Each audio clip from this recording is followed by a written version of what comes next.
Tinutugis pa rin ng otoridad ang mga miyembro ng New People's Army na sumalakay sa dalawang plantasyon ng pinya sa Bukidnon.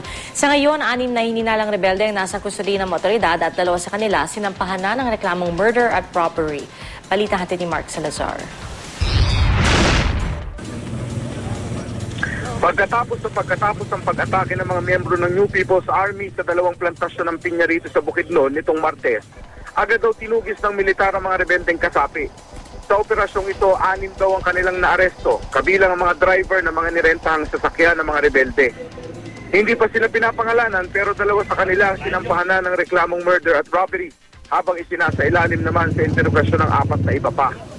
Hindi naman daw armado at hindi rin daw nanlaban ang mga suspect na hawak ngayon ng Bukidnon Police.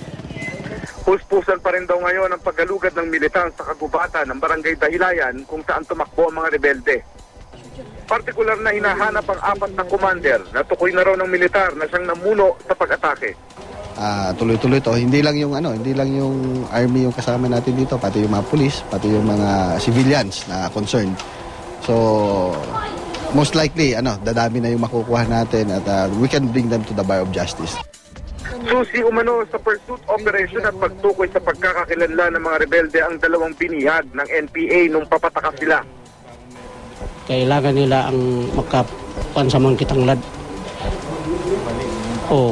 Yung sabi niya. Yung cellphone ko kinuha para hindi ko makatawag sa PNP. Ang isa pang bihag, security guard sa resort na dinaanan ng mga tumatakas ng rebelde. Kwento niya, pinangaralan para umano siya bago inabando ng nakagapon. Sabi nila, huwag ka nang magtrabaho doon. Kaya magtrabaho ka doon, babalikan ka namin. Patuloy naman ang pagluluksa ng pamilya ni Alfredo Neri, ang napatay na security guard ng plantasyon ng Pinya. Hirap daw silang unawain ang katwiran ng NPA sa kanilang pagsalakay. Bakit hindi sila magtatrabaho? Bakit no? Kumukuha sila sa pera sa mga factory. Na hindi sila magpapagawa. Pera lang ang hinahabol nila. Mark Salazar, GMA News.